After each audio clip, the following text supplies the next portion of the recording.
আমি একজন মুসলিম মেয়ে। ছোটবেলা থেকেই মায়ের স্নেহ ও দোয়ায় বড় হয়েছি। মা আমাকে একদম ছোটবেলা থেকেই শিখিয়েছিলেন, আল্লাহর উপর পূর্ণ বিশ্বাস রাখো। তিনি তোমার পাশে থাকলে কোনো কিছুই তোমার ক্ষতি করতে পারে না। এই কথাগুলো আমার মনের গভীরে গেঁথে গিয়েছিল। কখনো কখনো ভাবতাম, মা কি জানতেন যে আমার জীবনে এমন কিছু ঘটবে যেখানে এই কথাগুলো আমার জন্য বাস্তব হয়ে উঠবে। একদিন যখন আমি কিশোরী ছিলাম, আমার জীবনে এমন একটা সময় এসেছিল যখন আমি সত্যিই ভীষণভাবে চিন্তিত ও উদ্বিগ্ন ছিলাম। আমার স্কুলের পরীক্ষা চলছিল এবং আমার এক পরীক্ষা খুব খারাপ হয়েছিল। আমার মনে হচ্ছিল আর কোনোভাবেই এই পরীক্ষা সমাপ্ত করতে পারবো না। আমি যতটা চেষ্টা করেছিলাম ততটা কিছুই সঠিকভাবে হচ্ছিল না। কিছুদিন ধরেই অদ্ভুত অনুভূতি হচ্ছিল, মনে হচ্ছিল কিছু একটা ঠিক না। পরীক্ষার ফলাফলে ফেল করে হতাশ হয়ে পড়েছিলাম। আর তখনই মনে পড়লো মায়ের সেই কথা, আল্লাহ যখন আমার পাশে থাকেন তখন কিছুই তোমার ক্ষতি করতে পারে না। মায়ের কথা শুনে আমি কিছু সময়ের জন্য নিজেকে একা রেখেছিলাম। মনোযোগ দিয়ে আল্লাহর কাছে দোয়া করলাম, হে আল্লাহ, তুমি যদি আমাকে ক্ষমা করো এবং আমার পাশে থাকো তাহলে আমি আমার ভুলগুলো শুধরাতে পারবো। তুমি আমার সাহায্য করো। চোখে জল নিয়ে ওই মায়ের মুখটা মনে পড়লো।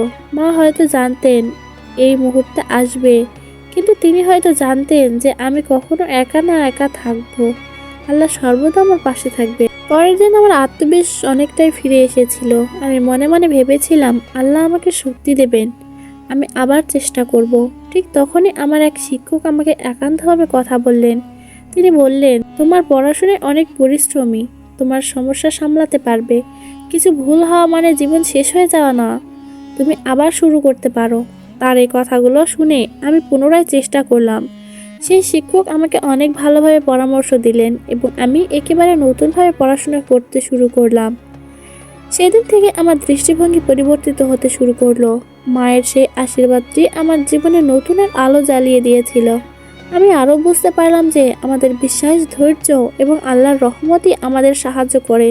সবসময় মনে রাখতে হবে, প্রতিটি বিপদ এবং চ্যালেঞ্জ আমাদের জীবনের এক অধ্যায়। আর যদি আল্লাহ আমাদের পাশে থাকেন তাহলে আমরা কখনো হারতে পারি না। আমার জীবনের সবচেয়ে বড় শিক্ষাটি ছিল, যখন আল্লাহর সাহায্য পেতে মন থেকে বিশ্বাস করা যায় তখন কিছুই অসম্ভব নয়।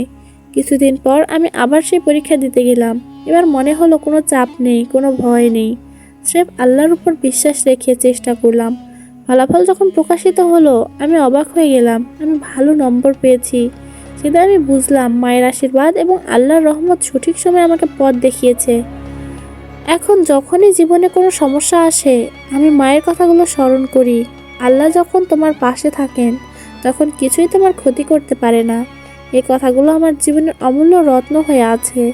আর আমি নিশ্চিত, যতই কঠিন পরিস্থিতি আসুক না কেন, আল্লাহর সাহায্য ছাড়া কিছুই সম্ভব নয়। আমরা যখন সত্যিকার অর্থে আল্লাহর উপর বিশ্বাস রাখতে পারি তখন আমাদের জীবনে এমন ঘটনা ঘটে যা আমাদের চিন্তা ও বিশ্বাসকে আরও দৃঢ় করে। মায়ের শেখানো এই মূলনীতি এখন আমার প্রতিটি পদক্ষেপে সহায়তা করছে।